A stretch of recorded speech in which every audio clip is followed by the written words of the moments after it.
Welcome back to Good Day, and it's a good day when you can take something that looks like it's headed for the dump and make something beautiful out of it. Absolutely. Recycling, upcycling, or rustic charm, call it what you will, but it's all about making the old something new again. Our Diane Phillips is in Delta, where one company is making that happen right now. Do you have any design ideas in the works already, Diane?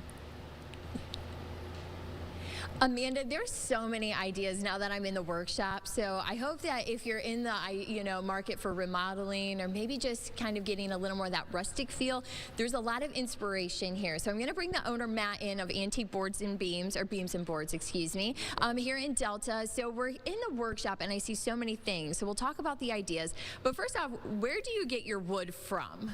Predominantly it'll be Northwest Ohio barns, but we also we'll buy wood from factories, old churches, just about anything. You know, back in early 1900s, late 1800s, most buildings, even big industrial buildings, were timber framed, or at least the floors and things like that were salvaged or wood. So. Yeah, so all the wood that you have here, it has a history, it has its story. It's either local or, like I said, it's kind of got that history component to it. Absolutely. The agricultural buildings, I mean, these would have been hay or straw barns or livestock.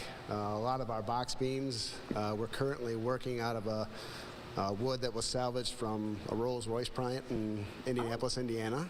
It was made during the war effort in 1942 for Allison jet engines, so that's kind of a neat kind of history behind those beams. Yeah, so like I said, every kind of piece of wood has its own story here. So talk about, some of the things that you offer. We were, looking there that you said like a straw or hay barn, but I also see these would probably be, a really nice mantelpiece for somebody's home. So these are mantelpieces. There's some different styles here.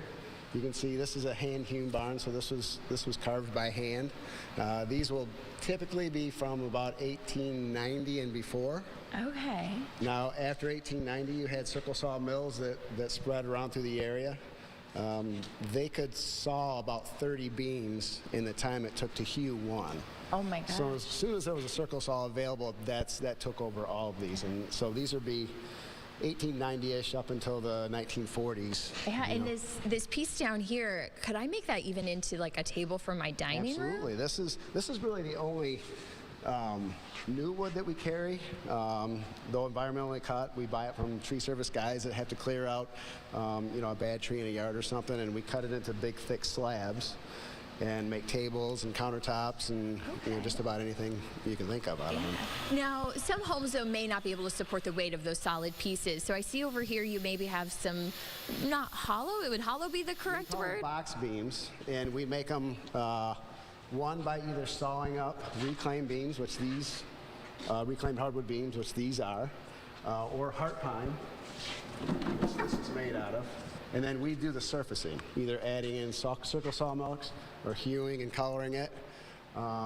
These can be used to, if you're doing a remodel and your ceiling can't carry as much weight, or if you have an LVL or a steel I-beam that you want to cover up and make it look like a reclaimed beam, that's what they're mostly used for, yeah. Yeah, we can still have that touch there, but we don't have to have the full weight of some of those bigger pieces. Exactly. Now, of course, those could be just, small pieces around the house, but I saw, when I was nice and cozy by the fireplace, we could have maybe the floor, the walls. Talk about maybe some of those bigger areas that we can use this reclaimed wood. Well, again, out of the same wood, we'll take and manufacture, whether it be paneling for your walls.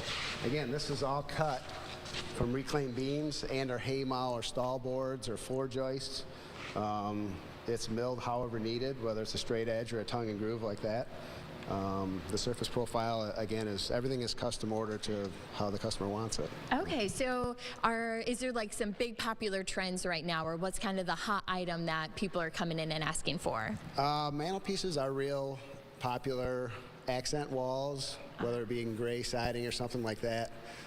But wood we've been doing this for 17 years, and it's something that's not really a trend. It's just a constant. It gives a warm look, feel, and along with the green aspect of it has been just growing in popularity. Yes, the fact that it's recycled, and like I said, I love that it has that story because you were able to talk about the Rolls Royce, the wood coming from there. So if somebody's interested, how can we connect with you online, and even where are you located?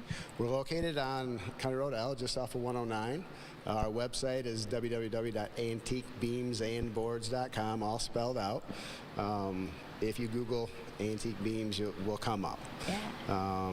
And then our number here is 822-3149. Perfect. And real quick, what is kind of the timeline if somebody wants to order? It depends on the order. Manels and accent walls and smaller things will take a couple, 2 to 3 weeks. A larger order could take, 5 to 6, depending on what it is. And what it is. Perfect. Well, thank you, Matt, for having us this morning. And of course, if you want to come and visit the workshop that's here just on the north side of Delta on County Road L. And if you need a little bit of inspiration, Matt and his team are more than happy to help you find exactly what you're looking for. Plus, it's recycled. Amanda and Stephen, I love that green aspect of this, and also the story aspect too. Yeah, like, these pieces of wood go back however many years, and lots of stories to share, and you can have that in your home. That's really cool. And so many people love the vintage antique look too. It just adds to a lot of character when it comes to the home. Absolutely. So really nice. Very cool, Diane. Thank you. All right, question, Stephen. Not to put you on the spot here. I think I know the answer to this, so that's why I'm willing to do it. Would you marry Gloria all over again? Well, hopefully it never comes to having to do it over again. But maybe renew your vows. To answer, sure. Yes. Yes. Okay, well, coming up, a story of true love twice in one lifetime with the same two people.